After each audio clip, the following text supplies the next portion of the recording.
무소유의 낭만.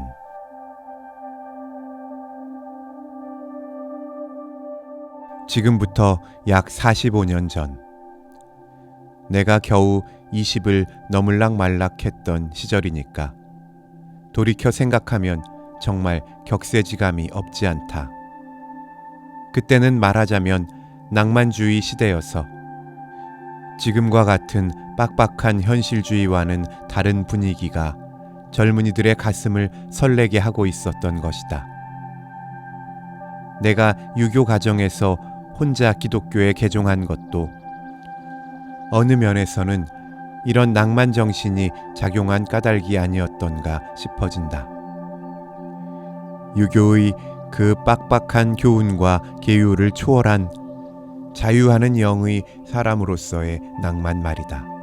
타락자, 인생의 밑바닥에 가라앉은 찌꺼기 인간들에 대하는 문책 없는 사랑의 너그러움, 죽음에서도 절망하지 않고 생명을 노래하며 영원을 모험하는 모습, 무덤을 헤치고 부활한다는 불퇴전의 삶의 의욕 등등이 젊음의 생명에 낭만을 불어넣었던 것이 아닐까 생각된다.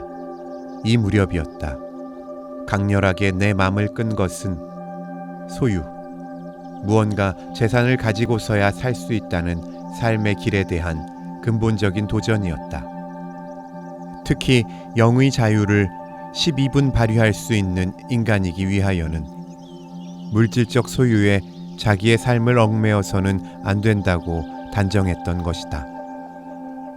예수께서는 여우도 굴이 있고 공중의 새도 깃들일 곳이 있는데 나는 머리 둘 곳이 없다고 했고, 제자들에게도 입은 옷 한 벌 외에는 아무것도 가지지 말고 선교 여행을 모험하라고 분부하시지 않았느냐는 것이었다. 인도교의 출가성자나 불교의 석가모니를 비롯하여 많은 승려들이 다 그렇게 살지 않았었느냐는 것이었다.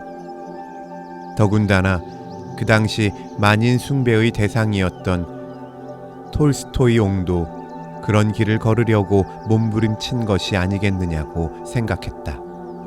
부자고 귀족이고 문호요 사상가 되는 그 가진 현실이 싫어서, 그리고 그런 심정을 이해할 줄 모르는 부인이 너무 짐이 되어서 그는 어디론가 몰래 달아나 생면부지의 어떤 사람 집구석에서 알짜 하인으로 지내다 이름 없이 죽고 싶다고 생각했었다.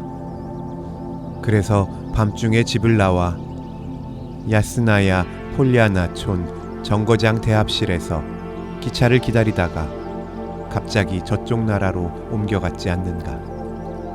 얼마나 멋진 낭만이냐. 이렇게 나는 감격했었다. 많이 소유해서 편하게 산다는 것보다 근본적으로 소유욕에 도전해서 고생하며 산다는 것이 더 정신적이고 영의 자유를 누리는 인간상이라고 나는 판정했던 것이다. 이 무렵에 일본인으로서 미야자키라는 낭만 문인이 쓴 아시시의 성 프란체스코라는 감격적인 전기책이 가두에 나왔었다. 나는 그 책을 사 읽고서 이런 인간이야말로 전형적인 자유인일 거라고 감탄했던 것이다.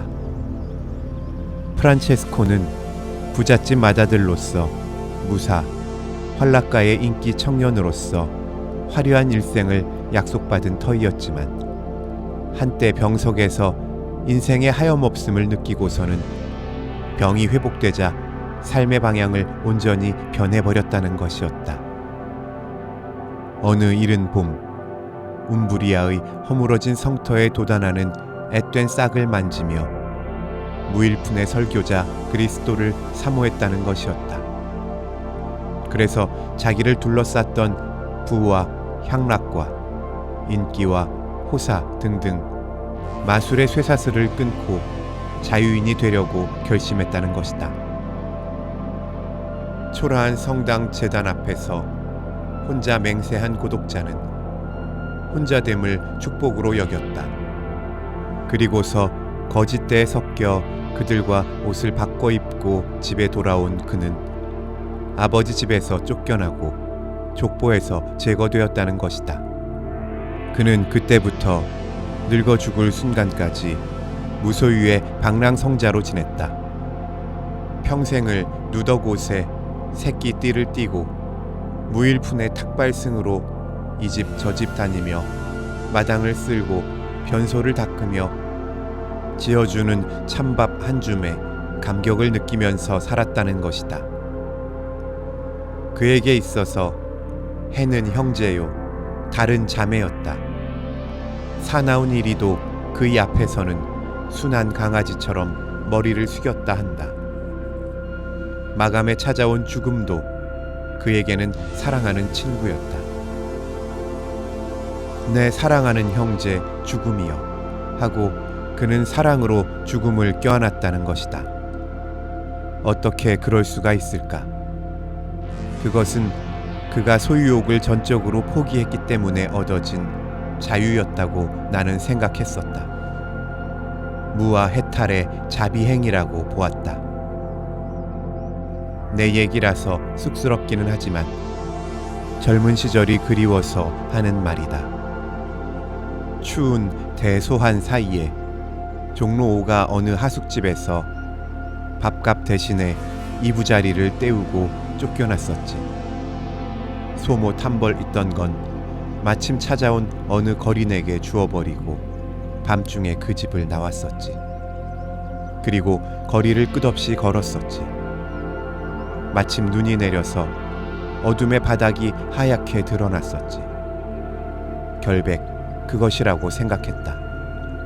그 어느 누구도 걸어보지 않은 흰 눈 위에 첫 발자국을 인치면서 자정 넘은 달밤을 하염없이 걸어가는 나 자신의 모습을 나는 무소유의 낭만이라고 스스로 노래했다. 걷다 보니 지금의 해화동, 그때 앵두밭 언덕을 넘어서 도남동 벌판에 나왔었다. 그때에는 도남동, 신설동 같은 데는 밭과 논과 몇 호의 농가가 있을 뿐이었다. 한 거린이 내 앞을 걸어가기에 나는 그가 예수님의 화신이나 아닐까 하며 느닷없이 따라갔었다. 그런데 그는 어느 집엔가 들어가더니 그만 나오지 않았다. 나는 그냥 걸어서 이번에는 시구문 밖 공동묘지에까지 갔다. 그러다 보니 이제는 물론 훤히 밝은 아침이었다. 나는 묘지를 이리저리 순례하면서 대원군이 천주교도를 무더기로 죽여 여기 버렸었다는 얘기를 회상했다. 지금 여기서 나를 순교자로 만들어주는 사건이 생긴다면 하고 은근히 그런 것을 바라기도 했었다. 그 후에 나는 이런 방향에서 일본의 가가와니, 일등원이니 하는 사람들을 찾아가 보려고 마음먹었다. 그러나 이런 소문이 집에 알려져서 내 형이 나 몰래 서울로 올라와 갑자기 나를 시골집으로 납치해 가버렸기 때문에 이 낭만은 깨어지고 말았다. 이런 따위 낭만이 요새 사람들에게 통할 리가 없고 나 자신도 지금은 그럴 수 없는 처지에 있는 것이 사실이지만 그렇다고 지금의 내가 타락했다고는 생각지 않는다. 따지고 보면 빵과 진리를 함께 먹어야 사는 것이 인간이기에 빵의 필요는 진리의 필요와 함께 요구되는 것이고 또 그 둘은 다르면서도 한 몸으로 되어 있어서 나눌 수 없는 하나의 삶이 된다고 깨달았기 때문이다.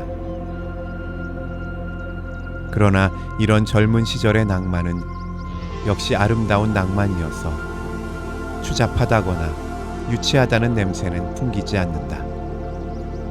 영과 육의 갈등에서 부정을 통하여 더 높은 긍정애로 종합되는 좁은 길을 현대 젊은이들도 눈여겨 보아줬으면 한다.